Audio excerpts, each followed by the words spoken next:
Here on Facebook. Thanks to another session, we have a very special guest today on Facebook with a very special guest. His name is Don Fisk. If I pronounced your name right. Did I pronounce your name right, Don? Yes, you did. Okay, great. So we have a very special guest, and we're going to be having people that are going to be looking at the show live. So far we have 13, going up to 12, or down to 12, however many people that shows up. So we're excited about this particular story because Don is going to tell us about this story. And Don, you have a story to tell us today. Could you please give us a short overview? Yes, I could, Bill. First of all, good morning to everybody from beautiful Butte, Montana, where I'm visiting my son. Also, since this is Memorial Day, I hope that your listeners will take time to remember the sacrifices made by the men and women who died in the service of our great country. Exactly. That's very... Well, when I tell people about this story, I tell them that to me it's more than history. It's also a horror story because of what happened to this pioneer family.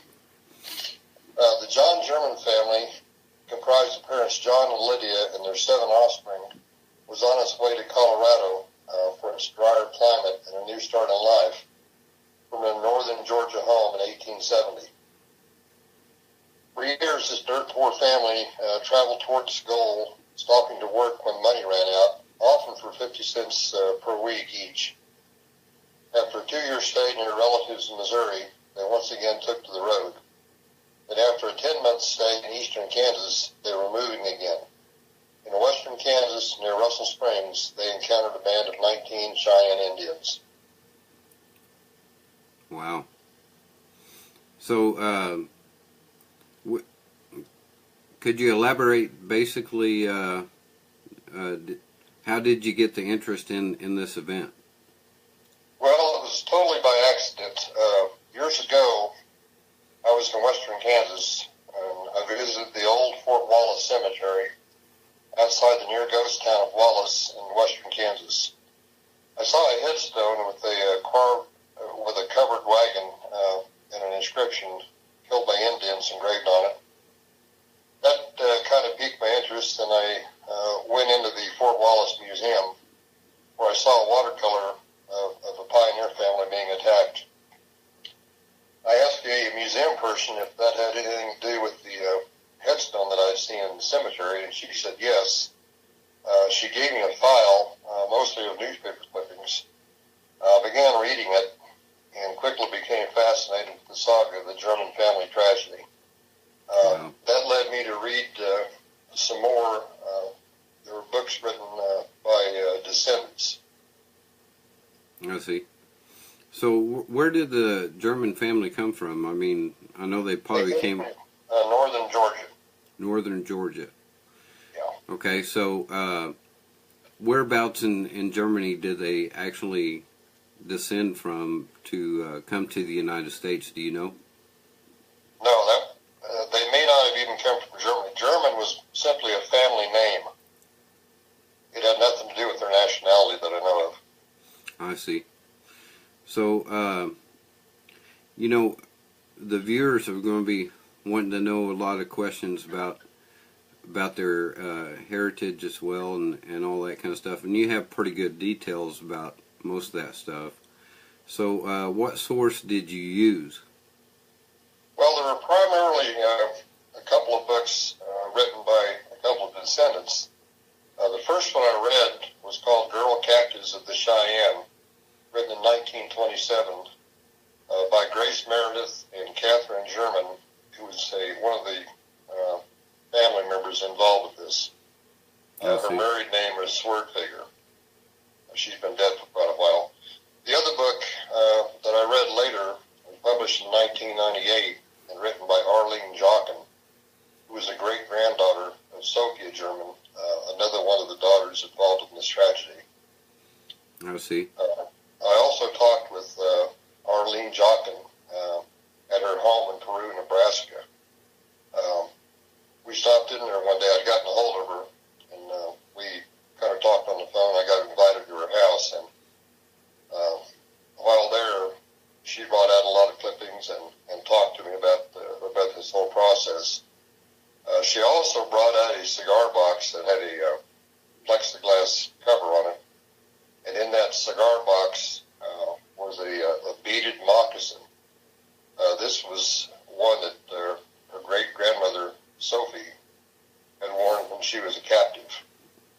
see. Arlene at one time had both of the moccasins, and she used to take those to grade school for show and tell. But somewhere along the way, she lost one, and that's why she decided to name her book The Moccasin Speaks, because it told a story of this whole event.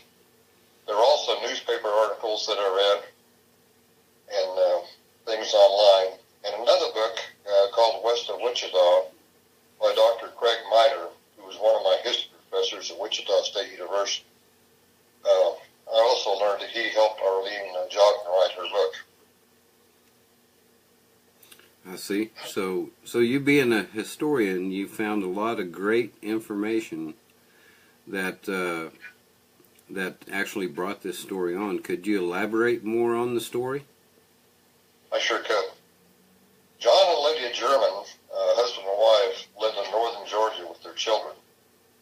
John had been a Confederate soldier during the Civil War and became a prisoner in a Union prisoner of war camp. His health was bad, as was that of one of his daughters. They decided a better climate was needed and headed for Colorado in 1870, accompanied by their offspring. Their names and ages at the time of the beginning of the trip: Rebecca was 16, Stephen was 14, Catherine was 13, Joanna, or Johanna, they've got two spellings here, was 11, Sophia was 8, Julia was 3, and Adelaide was just a baby, 1. I see. In August 1874, they finally made it to Ellis City, Kansas, where they were told to take the Smoky Hill River stage route to Fort Wallace. That's also the old overland Butterfield overland stage.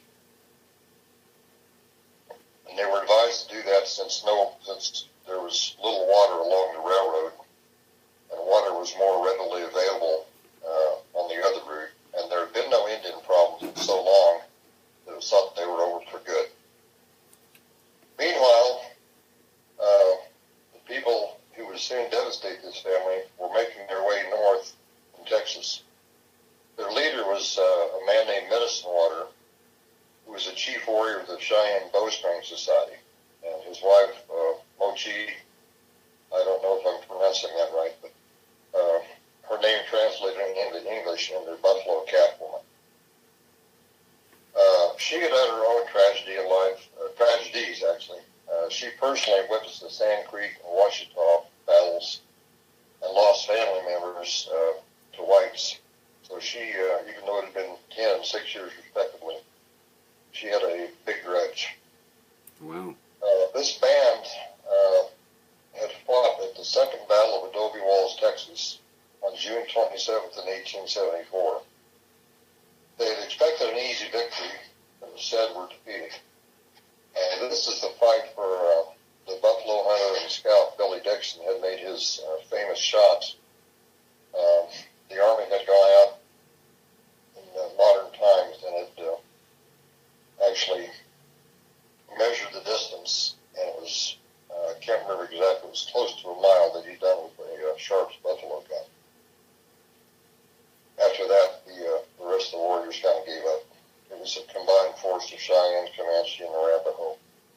Anyway, traveling north, this group of 19 Cheyenne, which were included 2 women, killed 6 members of the Oliver Short surveying party near Meade, Kansas in August of 1874. This was known as the Lone Tree Massacre. Wow. On their way north, they happened upon the hapless German family. I've got an account from the Atlanta Constitution. They did an interview with Catherine. I'll read a couple of these. The article is called Indian Atrocities, Surrender of the Murderers, Should Have Been Murderers, of the German Family, the Story of the Survivors. Wow. There was a letter written to the New York Herald, and it said, General Thomas Neal, as the commander of the post, had an answer to a question by the Herald correspondent as to the matter of the surrender of the Cheyennes. He said, Stonecalf, the chief of the Cheyenne, came into the post on February 9th, saying that the tribe would surrender. I sent out an ambulance with the two German girls, Catherine and Sophie, and on the 25th they were brought in. They were in a terrible condition. All the garments they wore was an old army blanket, and their face and bodies were daubed with paint. Mr. John D. Miles, the United States Indian agent, took them immediately to his house, where they were dressed and properly cared for. The article continues under the heading Catherine's Story. And it says, Catherine Sherman, in an 1875 interview with a reporter of the New York Herald, said, quote, just as the sun was rising, and while engaged in driving the cattle up the riverbank towards the wagon, I heard shouts and yells, and running closer, saw my father fall, shot through the back by an Indian. I was terribly frightened, but I can never forget the spectacle that there ensued. My brother Stephen was a half-mile away, hunting up some stock, and he had a gun with him. As poor father fell, mother rushed toward him, only to receive a shot from another Indian who fired at her head, killing her almost instantly.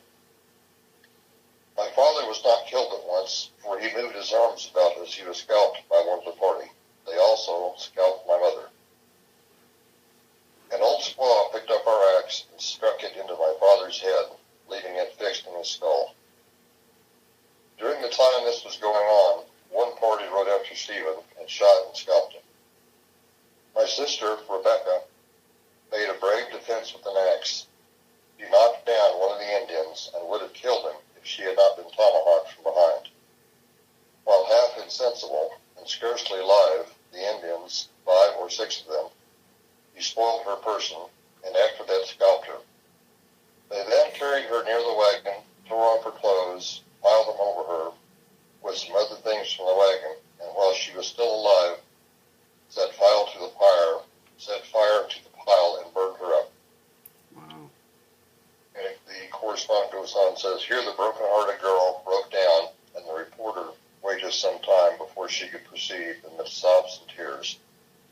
And in broken utterances, she continued as follows, occasionally assisted by Sophia, which is her sister. After all were killed, but we 5 sisters, they gathered around us to see which one should be put out of the way. As they said, they could take along only 4.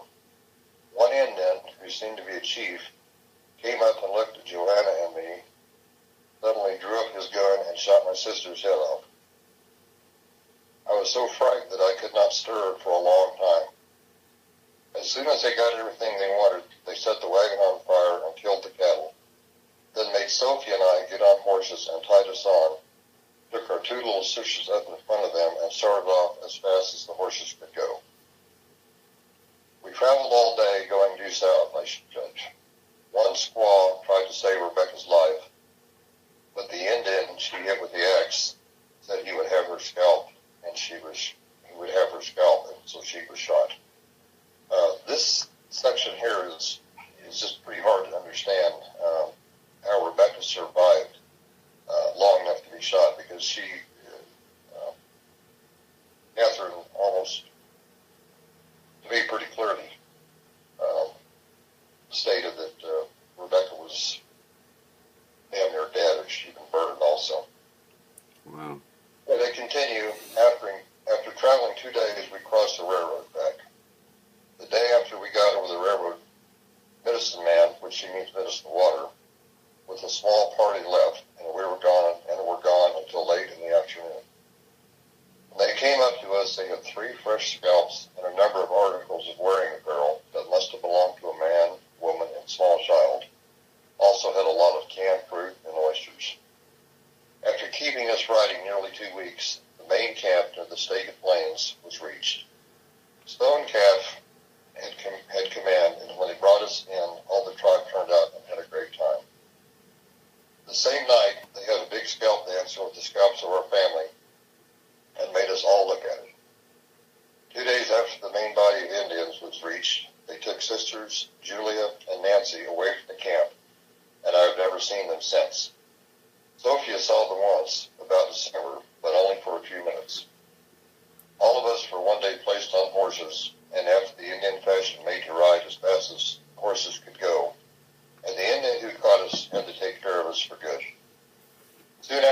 the whole body started north to get out of the way of the troops, which, it was reported, were close at hand. Stonecalf, with Sophia, was left behind with about 100 more, and the rest under the charge of Graybeard, Eaglehead, Heaps of Bird, and Lean Bear, still kept on the north. In about a week, while encamped on Wolf Creek, the soldiers again made the Indians run. I did not see them, but heard the guns. All of this time I was on horseback, and a good deal of the time very sick. Had to ride all the time, and at night was often whipped and beaten, because I could not carry as much wood and water as some of the squaws. All this time I was under charge of Longback. At times I was nearly frozen, having nothing but a blanket to keep warm with at night. Sometimes there would be a foot of snow on the ground, but they made me work just as hard. This was about December the 1st. Wow. My feet were frozen and the foot all came off. In January, I met Sister Sophia for a short time, and she told me we were better to be killed.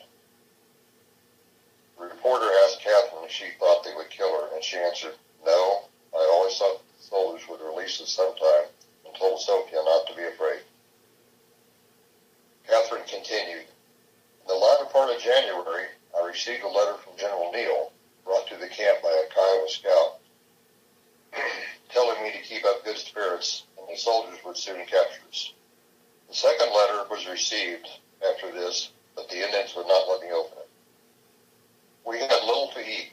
Horses and dogs were all the meat we had to eat. At last, Medicine Water came to my lodge and told me I was to be given up. I asked him to let me see Sophia, and he answered, 'Sister dead.'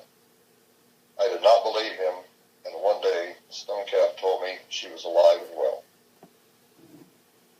About 2 weeks ago, I saw a four-horse wagon coming toward our camp, and as soon as it was near enough, I started to ride out to meet it. The Indian would not let me, but made me go into the tent. Soon Romeo came to me and spoke to me in English. It was the first time I had heard it for months. He said I might go with him and he would take good care of me. I got into the ambulance and there for the first time in 2 months saw Sophia. We at once left the Indians behind and in 2 days came inside the soldiers' tents where I saw General Neal, Mrs. Miles, and all the rest who were so kind to me. I could not help crying. Mrs. Miles is as kind as a mother to us. The Mrs. Miles she's referring to is the wife of Nelson Miles, who was a colonel at the time, but later became a general officer and chief of staff of the United States Army. Catherine was asked, "Did they take away all the clothes from you at the time you were captured?" "Yes, and only gave me an old blanket to keep warm with." "Can you identify the Indians who made the attack on your family?" She answered, "Yes, I have seen them 50 times since and can tell them all." "How many were there?" She answered, 17 men and 2 squaws. "Have you seen the squaw who hit your father with an axe?" She replied, "Only once." "Was Medicine Water one of the war party?" He seemed to be the leader. "Did they scalp all the family after they were killed?" Catherine said, "All except Johanna. She had been sick and her hair was very short." "How was Sophia treated after she left you?" She answered, "From what she tells me, she had a much easier time than I had. She was only whipped once or twice and did not have to carry so much wood and water." "Where will you go now that you are rescued from the Indians?" "I don't know yet," she replied. "I would prefer to remain here rather than return to Georgia. If Sophia and I can get a good education here, I'd rather remain here than go anywhere. They are so good to me." And that's all the article. Wow. You know, that's a very dramatic story of people's real life that they had to try to survive in those times, you know. And what's really fascinating, it most of it happened here in Texas, right? It started in Kansas, but it also it happened in Texas and in New Mexico. Wow. Um, That's my home stomping grounds, so to speak. yes. So, Your statement about the survival, there's a lot that I've left out due to time. Right. But one piece of the story that I think is probably has always impressed me the most and just made me bewildered. The two youngest ones, Julia and Addie, 7 and 5, were dropped off on the prairie in North Texas. The troops were pressing the warriors so fast that, and I've never understood this, how a 7-year-old and a 5-year-old could slow up warriors on horseback. But anyway, they were dumped off in the prairie with no food, only the clothes that they wore, which were in rags, and just dumped there.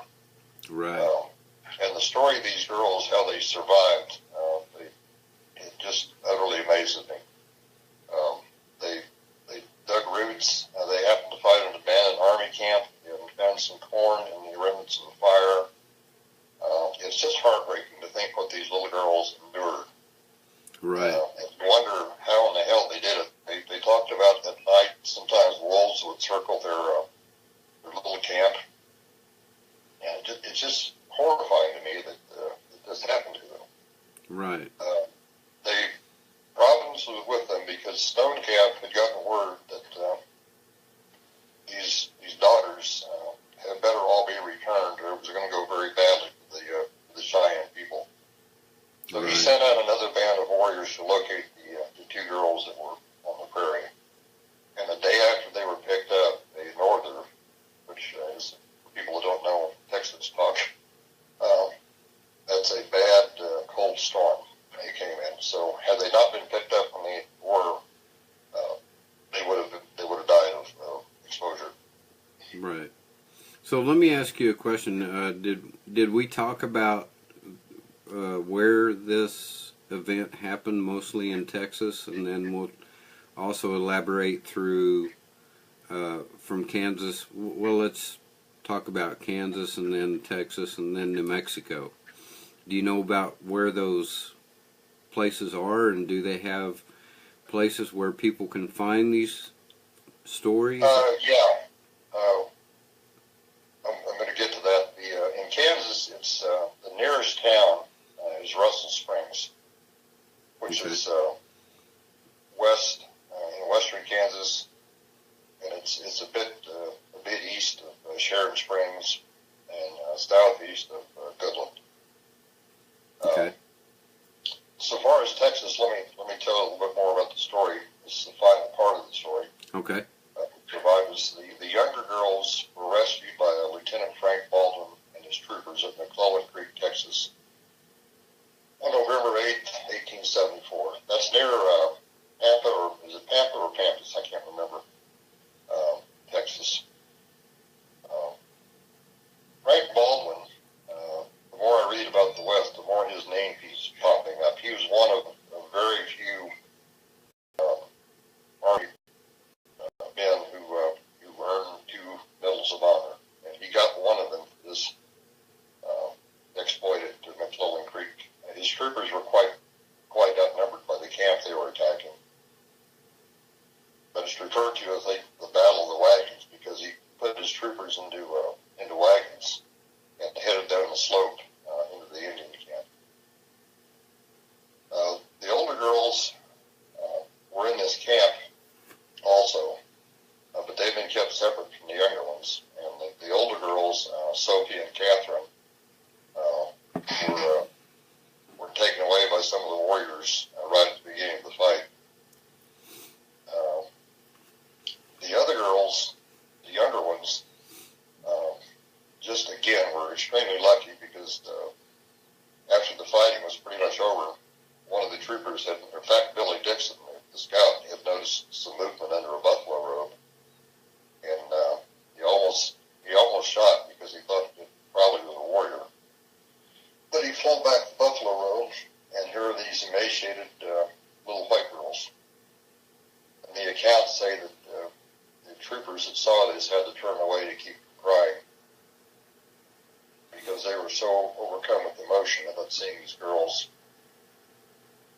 Anyway, the older girls were turned in by Stonecalf in February 1875. So they were captives about 5 months. for a time, they were wards of Colonel Nelson A. Miles. Catherine wasn't because she was 18 at the time, so she didn't need to have a guardian. In 1879, thanks to the efforts of General Miles, for 4 years, the government awarded $2,500 to each from the Cheyenne annuities. Catherine married. She lived in Kansas and California and died in 1932 at the age of 75. One thing I always wondered about with this story was, and one of the things that I left out was that during her time in captivity, she was constantly raped, and I kind of wondered how she could have avoided getting pregnant. Right. I'd asked a person about this that was familiar with the story, and she said there was a strong rumor that she did indeed have a male Cheyenne child, and they think by now they've identified who that was. She gave birth when she was back with her people, and apparently the Cheyenne child was given back to the Cheyenne tribe, and from all accounts, he's a very good-looking young man. Don't know his name. I haven't gotten that for you. Sophia became fluent in Arapaho in her 3 months at a mission there in Kansas. She married, and she lived in Kansas and Nebraska. Ironically, in a bad bit of deja vu, her second husband tried to put an axe into her head. Wow. Soon thereafter, he hanged himself. She died in 1949 at age 86. Julia and Addie both graduated from Sabetha High School in Sabetha, Kansas.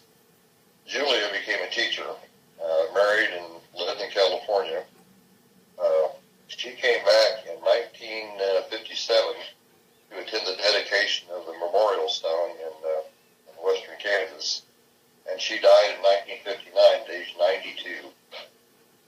Addie attended Kansas State University. I don't think she graduated, but she did go for a while. She was married and had 11 kids. Wow.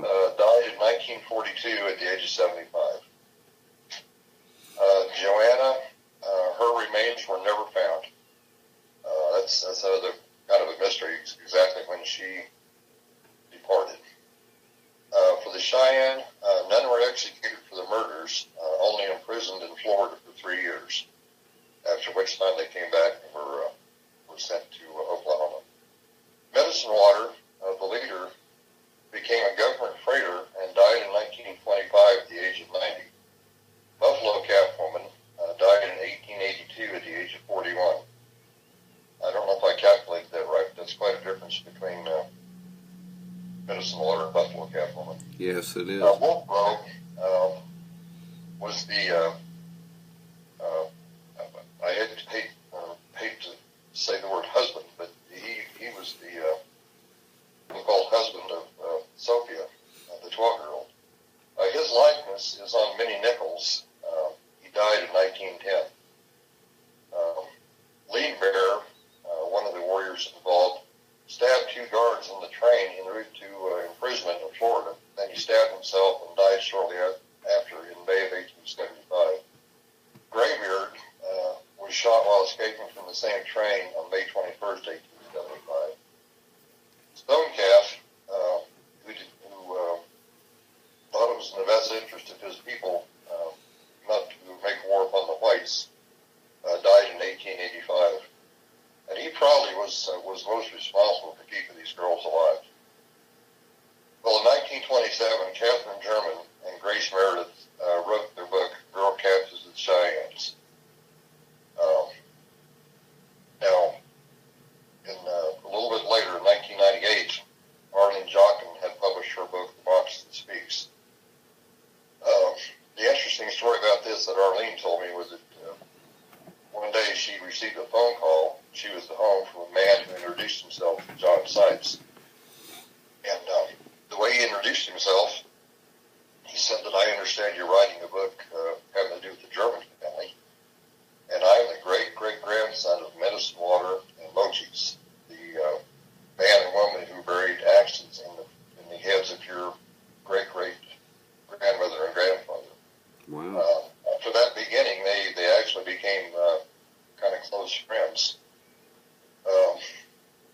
was a very interesting story there. In September of 1990, the German family reunion and Cheyenne peace ceremonial was held in western Kansas at the site of the massacre. So as I said, in 1998, Arlene published The Moxon Speaks and had planned to write a new edition with more information that she did not feel was appropriate to reveal because in 98 she had certain relatives who were still living. Tragically, Arlene died before she could write it. She'd been married to her husband Jack for 65 years, and when he died, from what it sounds like to me, Arlene had no physical problems or diseases, but she just lost the will to live, and she died 3 weeks after Jack. Wow. One of the controversies dealing with this, there's 2 places identified as the site of the attack, and the state of Kansas is reluctant to spend any money to erect any kind of a monument until this gets resolved. The one where I think, and a lot of people think, is probably the case. I just saw this site again just a few days ago when I was returning from Wichita. It was on a farm close to Winona, and it's simply a day's drive into Fort Wallace by oxen. 6 Mile Creek was identified in 1959 by an Army colonel, and I'm not too sure, I haven't been able to find yet why he decided that was the place. That was simply too far from Fort Wallace because the family had been told the night before they were killed. A couple of trappers or hunters came into the camp and apparently had just come from Fort Wallace that day and said, oh yeah, you can make it to Fort Wallace east the next day. I've been to both sites. The 6 Mile Creek site, the young man that took me out there, his family owns it, and he said they go out there every night on September the 10th and they camp to see if they can experience anything. Because September the 10th was the last night that many of them were on Earth. September the 11th, a day that we all remember from 2011. Also, it's a tragic day in 1874. Right. So you still stay in touch with all the descendants of, like the great grandkids and all that kind of stuff still? No, I don't. The great grandkids are dead. But there's some that I could have contact with, and I hope to make contact with through Jane Pierce of the Fort Wallace Memorial Museum Association. Yes, sir. Well, contact with some of them. We'd like to continue the story then when you get more information. I'm sure a lot of the viewers would love to follow up on that and see how that's going to turn out, because that's quite interesting. In order to survive in those kind of things, and some of them didn't survive, and that's a sad story in its own, but the story itself has a great history of just a few people that came into the country to try to make their way as part of the Old West, and also to make their way of living to be better as well. Yes.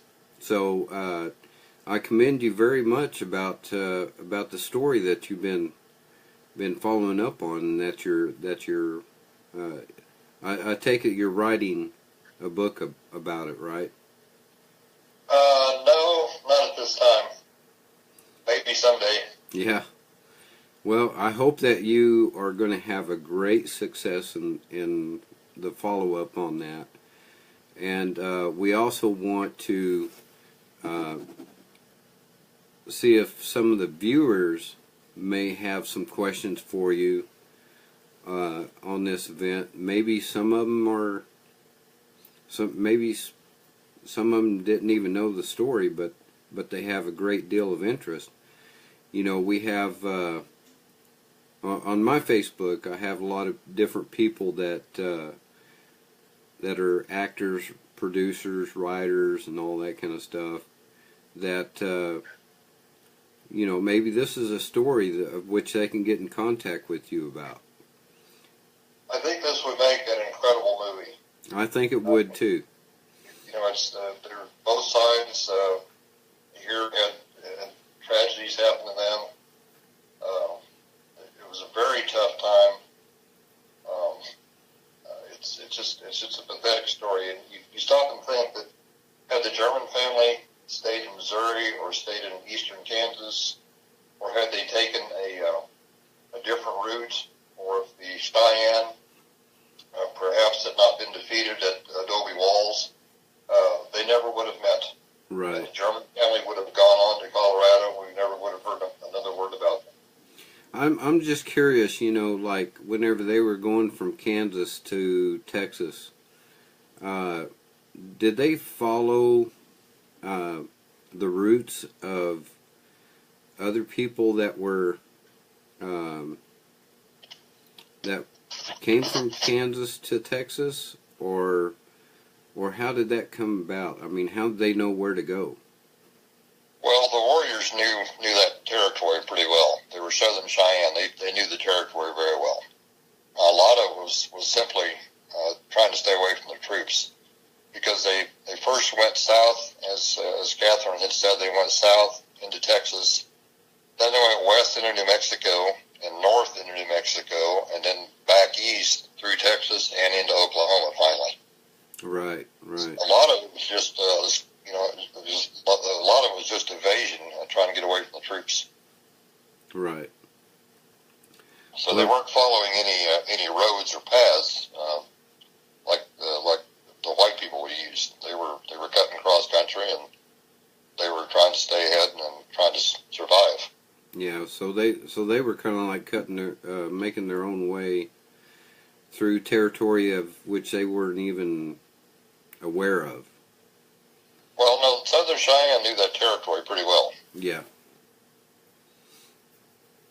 So that's very interesting, man. I mean, it's something that we definitely need to follow up on and keep the viewers keep the viewers' interest.